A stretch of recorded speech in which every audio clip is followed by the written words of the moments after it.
Hello, everybody. How you doing? Welcome aboard our 1947 PCC model trolley built by the St. Louis Trolley Car Company, St. Louis, Missouri. This was the most popular and most numerous trolley car model ever built. They're still running these in various parts of the United States and the world.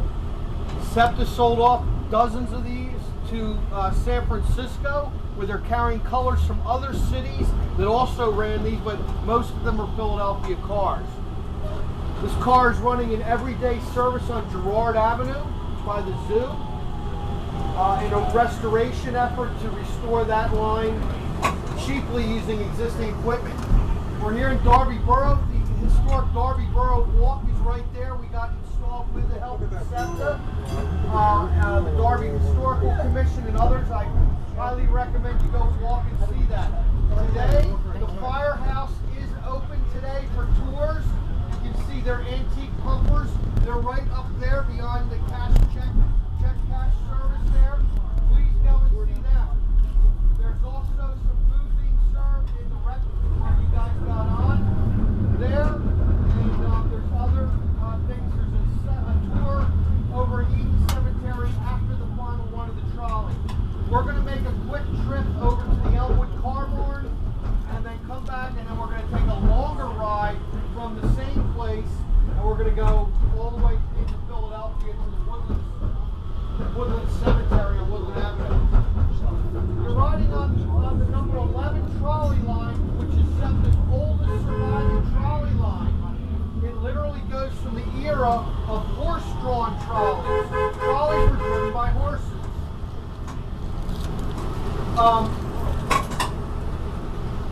Those days, this line was built in 18... Huh? Oh, they wanted to ride? Where'd you get that paper at, sir? Hold on just a second. In the building where this starts at. Keep an eye out for anybody that looks like it. Unlike a regular. The number 11 line was built in 1858 to the edge of Darby, the Bluebell Tavern. The Bluebell Tavern was a hotel, and there was a larger hotel built next to it. It was later torn down, the old, newer version. And it's the oldest surviving detached trolley station in America. In essence, still on an active trolley line. And obviously caretaker there, we're going to be passing in a few minutes.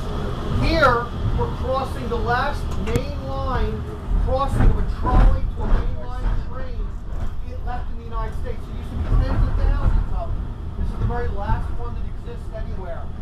Any remaining crossings are overpasses or underpasses, with the exception of one new one in Tampa, where a historic trolley line was built that crosses an Amtrak branch into their station. Main Street, Darby, is actually the remnant of a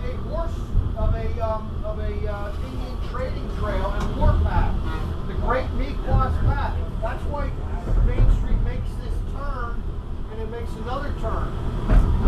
The later Kings Highway version, laid out by William Penn, was coming down Woodland Avenue, used the old wagon road version of the Indian Trail, which is slightly different than the Indian Trail, and then the Chester Pike was still the Kings Highway, following what was called the old Swedes Path, that literally went all the way down to Delaware and all the way near to Lewes, Delaware. So there's quite a lot of history on this Main Street and even its angle here. Now the Native American Trail, the Susquehannocks Trail, the Meekwas Path, the Meekwas being the Dutch name for the Susquehannocks, who lived out near Columbia, PA, and Safe Harbor Dam actually, would have gone on the hillside. You see we're coming down, and the wagon road version would have gone lower and around the hill. The native trail likes steeper hills to drop down to creeks because they can look around and make sure they're not going to be attacked.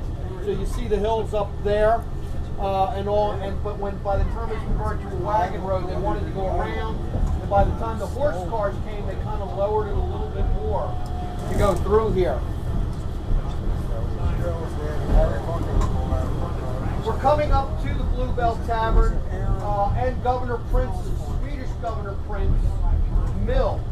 The Swedish governor in 1643, years before the Quakers arrived, established his new, well, he was actually the second governor of this new Swedish establishment that was along the Delaware River on both sides and just came a few miles in. This would have been the edge of wilderness of Native American hunting grounds.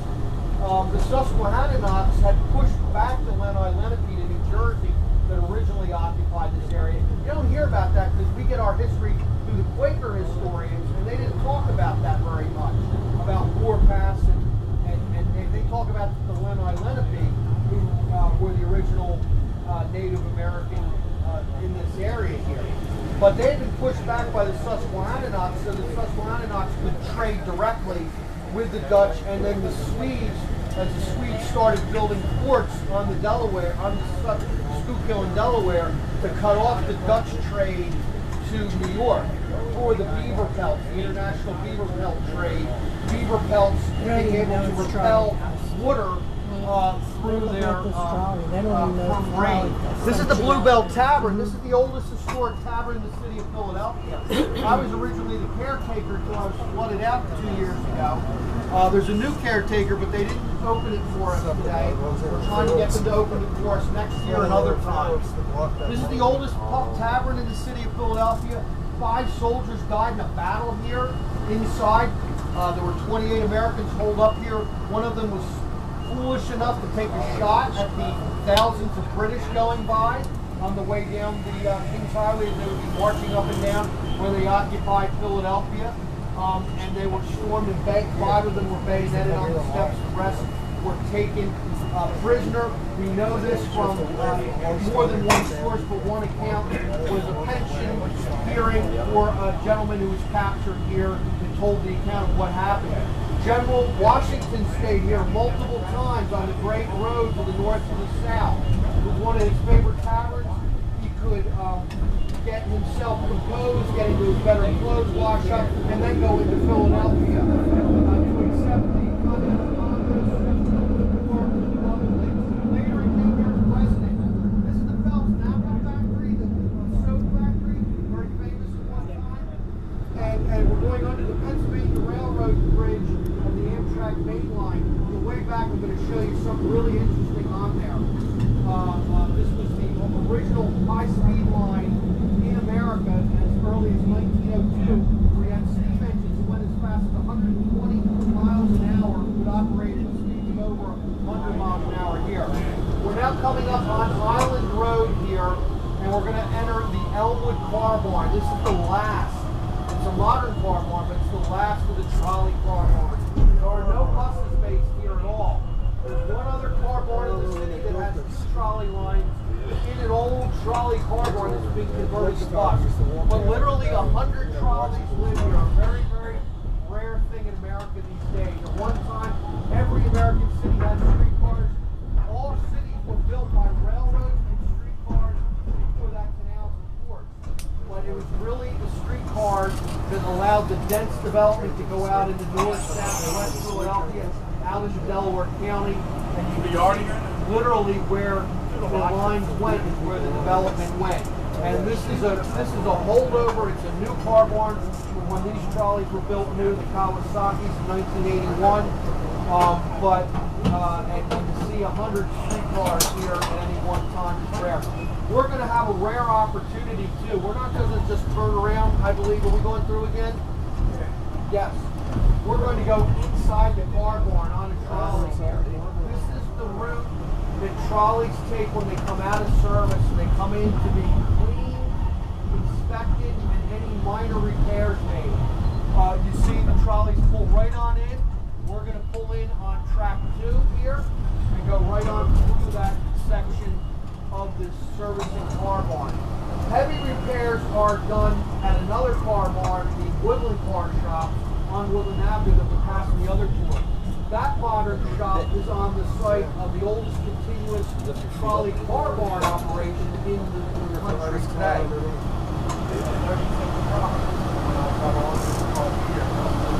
What's great about the trolley cars here is that these jobs that running them, servicing them, are in Philadelphia. They're in these communities. You can't outsource this stuff. It's really something. Trolleys take more infrastructure, the rails, the stations, the overhead, different things, but they return a roughly, and this is give or take, a doubling of ridership. People know where the cars go. They're used to them. They're traditional, and they're larger. They're a little more comfortable, even when they have bus seats put in them. As this was modernized with bus seats, but it retains its old charm. And then the newer cars have such a much bigger feel in them than buses that if the ridership is roughly. There was a station here in Pascal, one of the oldest neighborhoods in Philadelphia, that was developed as early as 1810 out of the Roosevelt Tavern as headquarters for the developer and the family. Here you have an old work car, a very old car, and then one of these cars painted orange with its roof cut out such that they can reach up and fix the wires. And those two work cars may be scheduled to be removed from service. They're back in the deadline here right now. There's a more modern work car they bought for an astronomical, huge figure. I'm not sure why they spend all that much money. And they actually prefer to run it around on diesel or propane tower rather than overhead wire. You know, the wires are usually on when it's running. I was hoping to see a 249E come up. So you can see the curve of the main line. Well, I'm sorry I didn't point that out sooner. But the main line, the Pennsylvania Railroad high-speed line, actually goes around a 90-mile-an-hour turn right over there. Because of that, that line may need to be, is scheduled, is literally scheduled to be replaced by the next generation of Northeast Corridor by going via the airport. All new lines down there. I'm actually involved in commenting on that. Part of my testimony in the Federal Railroad Administration as the Vice President of the Delaware Valley Association of Rail Masters, the largest voice of the riding public, is that when they build a new airport route for the Northeast Corridor for 200-mile-an-hour trains, that they literally build a light rail into the airport to feed any station that they have down there. And First we time have ever did a this. large job generating and a better connection so that people might decide when they build new trolleys for this network that are going to be articulated, low floor. They might actually be several trolleys coupled together with articulation where they can walk through the cars.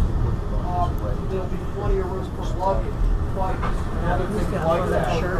Now, the airport is just over the hill and down where the 36 trolley line goes. And it used to go all the way both to Hog Island, where the Hoggy sandwich was. You know, I have a Hoggy sandwich, a hoagie sandwich with me, and they were literally made for this, for workers to use this line. And then a branch actually turned and a trolley line went to Chester through the marshes from Leicester by Westinghouse that was down there and along the Industrial Highway. Island Avenue here is probably a Swedish route that went from the mill down to Tinicum Island. So when you say Island Avenue, people automatically assume, and I did, it's a shortened version of Hog Island, because the Hog Island trolley went on this line. No, it's actually Tinicum Island Road.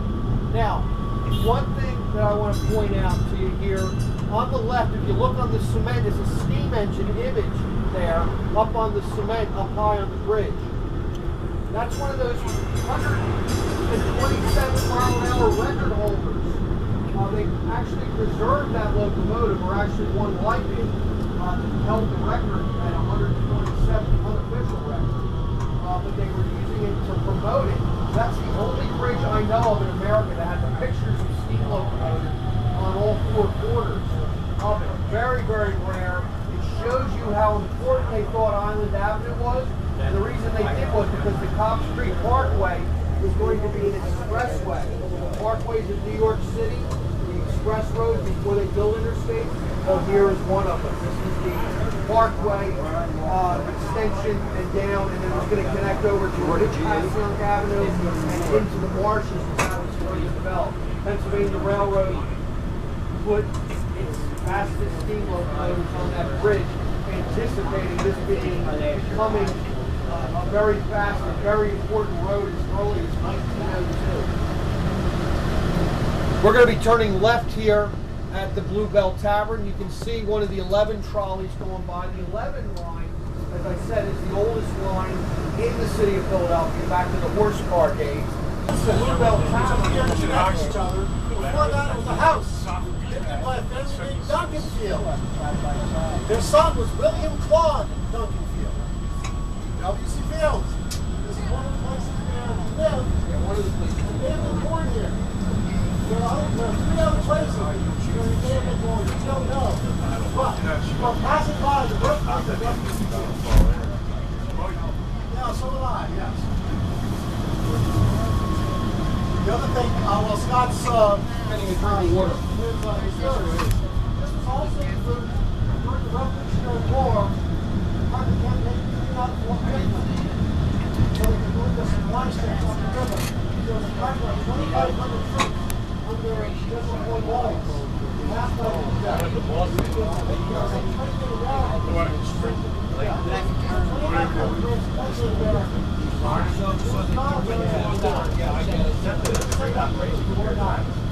This is the old J.G. Brill trolley factory right here. This wall and the whole shopping center will more trolleys than any other place in the world.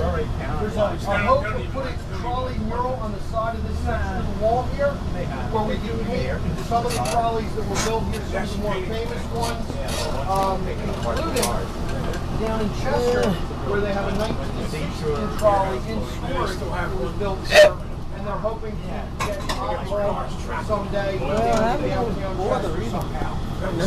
The trolley factory was served by both the Baltimore and Ohio railroaders were going over, which had a station right there, as well as the Pennsylvania Railroad, where you see the electrical poles in the distance, the older ones over there, and that's the main line of the Pennsylvania Railroad, when it was relocated away from the airport in the 1870s to make a better line to Delaware County. There's actually the current plan for Amtrak to possibly relocate 200-mile-an-hour trains to the airport today. I'm actually involved in some of the conversations for that. Now we're coming up on 58th Street. There's a colonial house we had just finished on the right. They're kind of hard to see back there. We literally have been where the railroads were and the Baltimore and Ohio, which had a shop complex, 58th Street shop complex in this area, and they dragged it was a wooden house, and they picked it up and moved it across the street. You see the line of row houses back there. It's literally a dirt road by the junkyard goes back into there, but at the end is a separate house, and it's the same size as the Bluebell, the same size as Woodford. And what I found out when I interviewed people living across the street, they were 90 years old and had done the research and knew. They said it was over here and it's dragged there. Now 58th Street is currently being rebuilt along the edge. And that's something, and you see it in both directions on this sidewalk. That's something called the East Coast Greenway Bikeway. Something that's going between Marchand's Gardens and Schuylkill River Path, and is going up along here, and is going to go to the Common Trail, the Top Creek Bike Trail, and is going to then cross back at the Bluebell Tavern there, which they're not doing construction at yet, and go down to the Heights Trail. And that's a national bike trail that's crossing this national heritage roadway through here that's going to eventually be marked, we hope. And that both of them are going to help tourism, trolley tours and other versions of, and talk about the green aspects as well as the historical aspects. So rare treat to see a national bikeway coming through this urban neighborhood. We take a picture now. Just hand it down. Then you don't get my double chin. We're going to go on Woodland if we can. We just lost the trolley pole here. We're actually getting another extra tour. We're going to go around the Woodland Car Barn. We dewired. This is the We dewired. We dewired. Room here, as it were, for the original, for the later. Here, turn me down. Anyway, it had a fire in it. Oh wow, you should have that. Isn't that pretty? From Toronto. I love But it those is the paintings. oldest continuous trolley served car barn. It only does heavy repairs here. Quite a modern Families and victims of built something. with Kawasaki cars. It also services these and serves components of other SEPTA electric vehicles here by See in the truck and corner? car. Yeah, I got him. We're going to go around behind the car barn and then we're going to switch back to the regular line. So we're going to get extra service here. Before Sam goes back to his talk about various burials at the Woodland Cemetery, we enter University City. I don't know why there. Of course, the Woodland Cemetery, as he said, is a great historic property. It was considered the grandest property in the nation by some people. In colonial times, the grandest estate overlooking the River. It stretched literally from Woodland Avenue up to Market Street. And Somebody most of University City down to the river, and it survives as the Woodland Cemetery. Many colonials were entertained there.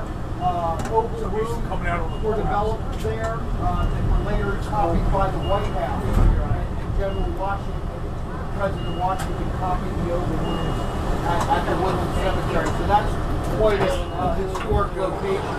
We keep losing the top trolley cars. Not no longer. Okay. Give me that's the car. So It's probably gonna happen again.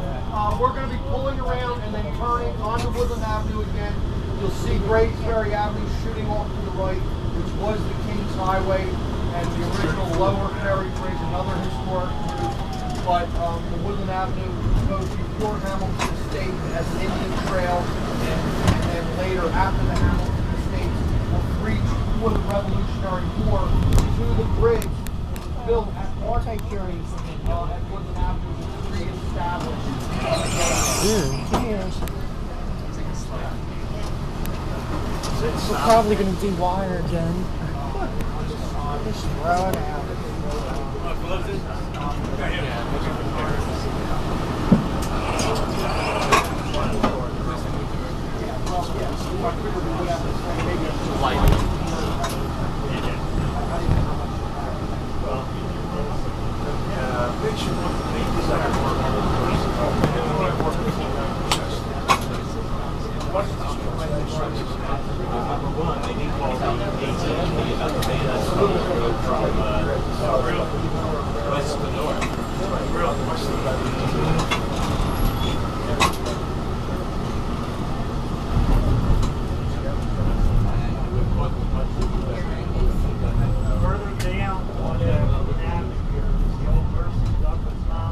There's the Comcast van. There's the Comcast van. I didn't quite get that. I was investigating that. Yes, something like that. Frederick? Frederick Douglass. Yeah. I think we're Grays going Ferry. to It the was further tunnel. back. We'd already passed them. That's Grays Ferry Avenue. I That was think. the lower ferry area and the original way that the King's Highway went. This section of Woodland was an Indian trail and a Swedish trail that was cut off by the wood by the Oh, I'm sure it's outrageous now. At the time, I had no University City. You see the beautiful architecture. We come up on the Woodlands property here.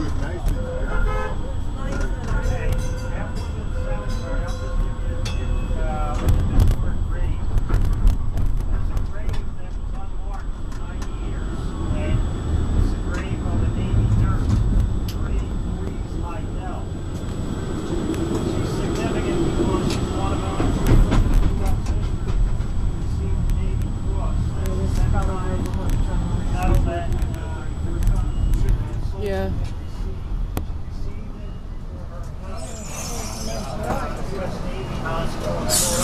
Best ride we ever had. 4 weeks before 1984, 12,000 Philadelphians died of the war.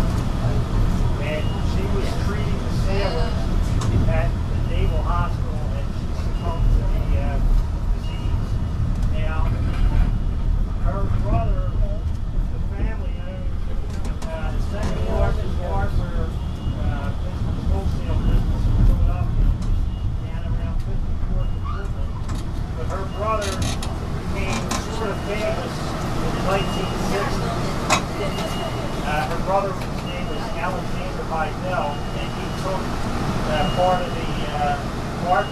Texas, took it to Dallas, Texas. Now, anybody have a clue about A. Heidel? Okay. A. Heidel was hospital, people on the hospital, it's aliens. Sometimes it does, sometimes it doesn't. Use that aliens, A. Heidel, to get a Italian business to ship over the right to the President Kennedy in 1863. So, some of her... 1963?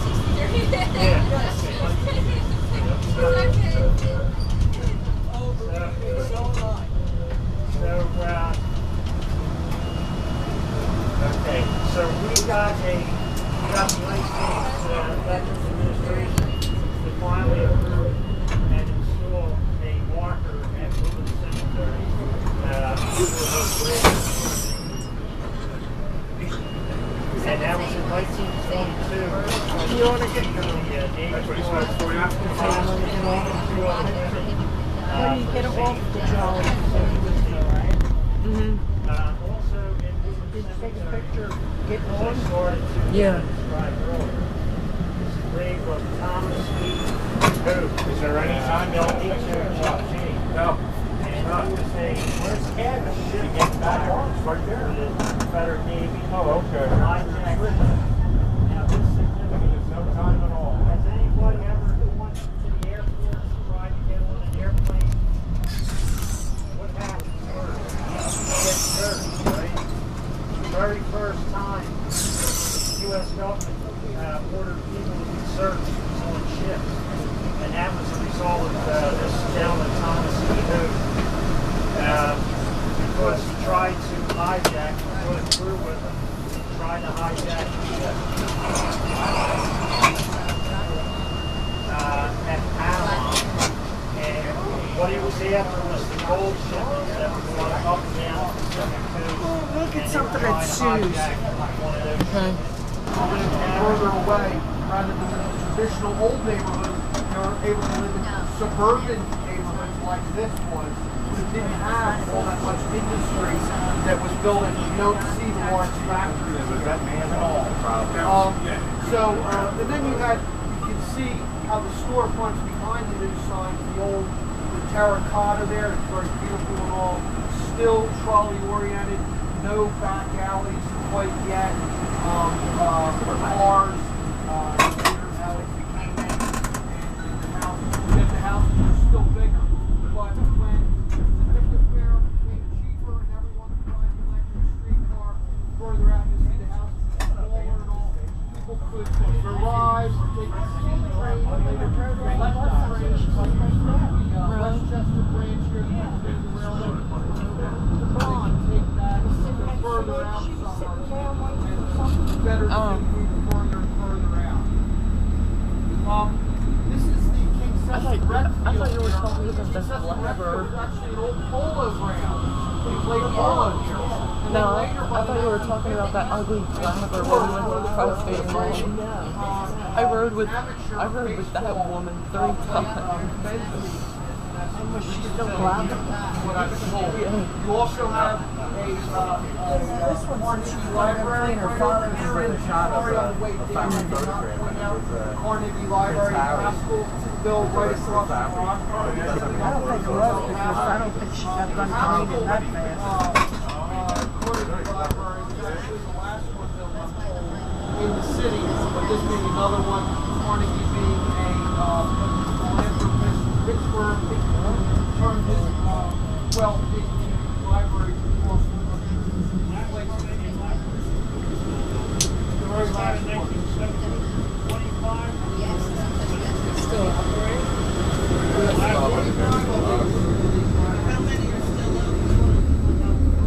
Like when you normally go, spread the tracks, put a median in the center, and then turn it down extra wide, and again, an extra 10 feet in the width of this street, and you could put a median, and then you can see Constitution Park over there. Where this section of 60th Street, however, is narrower. The reason the trolley's turning is because we're arriving to the great Mount Moriah Cemetery, probably the most distressed cemetery in the nation in many ways. area are trying to help in various different ways, giving tours, cleaning up, lobbying for different things. We're on King Sessing Avenue now. Gainsborough are establishing a new association replacing the abandoned. We're getting closer to the loop where we got off. No, where we got off when we got on the wrong trolley. Myself, and others are trying to keep it at bay, keep the overgrowth. There's a loop right at the Mount Moriah Cemetery. Yeah. Tim, I don't know if you have anything else to add. The Mount Moriah, there's a lot of historic people. It's the trolley. Mount Moriah is the largest surviving Yeah.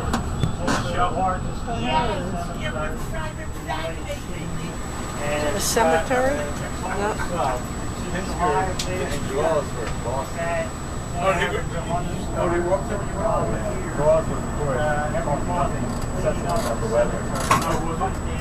What about the change? Really good. You like the weather. Well, I mean, I know you're not a great Harvey Pitcher fan. Until 1 o'clock, the cemetery is open, and we're going to have a final event of the year. We're going to clean up the early part of the day, and then the last half of the day, we're going to have duck tours and have displays of the history. Now, the cemetery exists in 2 counties, Delaware County and Philadelphia County. And as you can see, in a lot of tree lines, it's not a secret part. It's the actual cemetery. I already did. Yeah, that loop right there. This is the old Yeah. I did. A little brick building. Inside the telephone. No, we're running late. That's the So, loop where we got off. If I could jump in for just a moment, there's some very other significant things about this. This was actually the founder of another gatehouse in Gettysburg.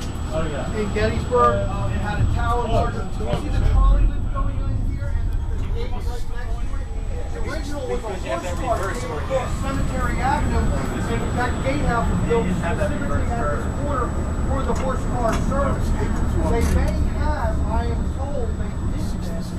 Don't know the story in here, actually built temporary trolley tracks up into the cemeteries for very specific, well-to-do burials sometimes. Mostly, of course, they bring to a regular trolley car, so you bring a regular car, stick the casket in the window, into the seats, and the rest of the family will ride. I've actually talked with people who they rode in one as a child, like that, and it's an Irish family. They say they stopped at every bar along Woodland Avenue. The trolley dropped them off, and went around. Some people stayed on the trolley and going to bars, and then picked them up, took them all the way to South Philadelphia. So some great stories with that. And PTC actually had PR team, had a tool car.